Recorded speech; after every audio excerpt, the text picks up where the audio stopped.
Welcome back to the Bitcoin Business Bureau. I'm your host, as always, LitecoinLeader. Beautiful morning, sun's in my face, so I gotta keep the shades on, but I just want to talk about FUD, fear, uncertainty, and doubt. Now, I'm seeing a lot of different stories popping out from the powers that be, or the powers that used to be, the legacy people from the financial sector. What they say doesn't always match their actions, and we've seen that in the past where Jamie Dimon and JP Morgan has badmouthed Bitcoin, yet they invested a few years back. So this story, the first story, I'm going to link a few different stories together. We're going to come back to Jamie Dimon in a moment. First, we're going to start with Berkshire Hathaway. So Berkshire Hathaway, first story is going to come from a guy named Charlie Munger. If you don't know who Charlie Munger is, he's 98 years old. He's basically the best friend of Warren Buffett. He's the VP of Berkshire Hathaway. Now, he said a lot of different things recently, and I'm going to throw a few different quotes out there. First thing he said, Bitcoin is beneath contempt. So he's not a fan, clearly, of Bitcoin. But he also wished crypto had never been invented. Other wonderful things he happened to mention here. Digital currency is your bank account. So why do we need to invent a digital currency? But yet, he also says that fiat is going to zero. So those two things are at war with each other. They don't match. Makes no sense. Your digital currency is in fiat, and that's going to go to zero. So that makes no sense for him to make that statement. And all the stuff that he goes on, he starts to talk about the reasons that he doesn't like crypto and Bitcoin is because of the tax evasion or the illegality of using crypto. But no one cared to point out the facts that more cash is used in daily in illegal transactions than Bitcoin probably in its entire existence. That's just a mere fact. So you really have to watch what people do versus what they say. So Charlie is saying these things. He represents Berkshire Hathaway, as does Warren Buffett, who's also called Bitcoin in the past rat poison squared. But look at what Berkshire Hathaway recently did, and I'll link these links and these stories down below.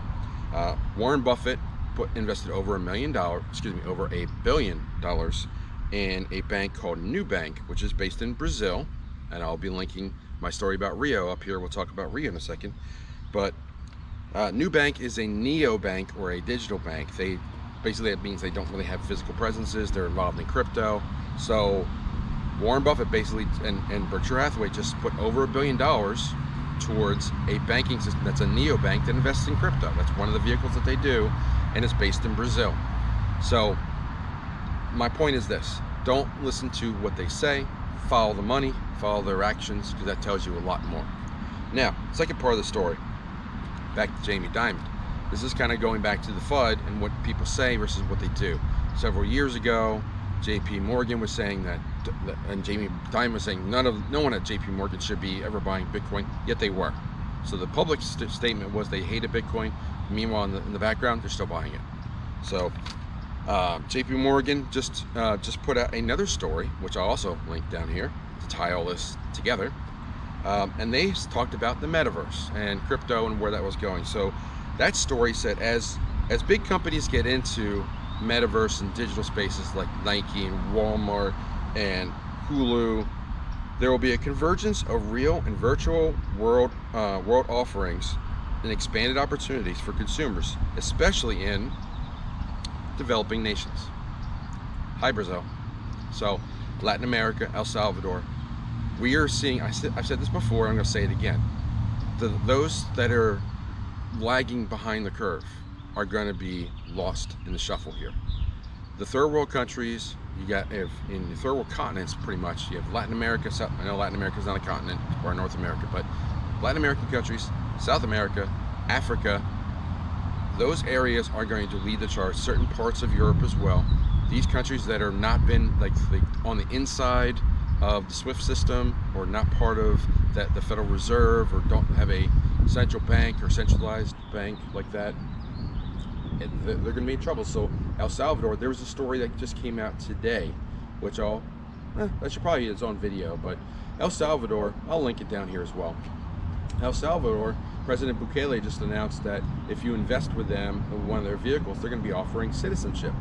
So El Salvador is trying to pave the path forward and lead by example in doing it, to allow people to not only get involved in Bitcoin, but if you invest in Bitcoin in one of their vehicles, I think they're partnering with Bitfinex to offer a Bitcoin bond.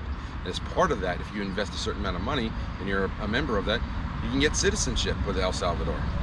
That's a nice way to circumvent certain governments. So just think about that in mind. So I think that's most of my shorts, most of my notes of the short story here, but lots said today. Just keep in mind, follow the money. Don't always believe in what they say. Watch what they do, because they usually don't match, but their actions really tell what they're really thinking. So don't believe in the FUD, the fear, uncertainty, and doubt, the story they're just throwing out there. Follow their real actions. So lots said today. I'm going to close the drawer on the bureau, say follow leader one more time, and I'll see you next time. Take care.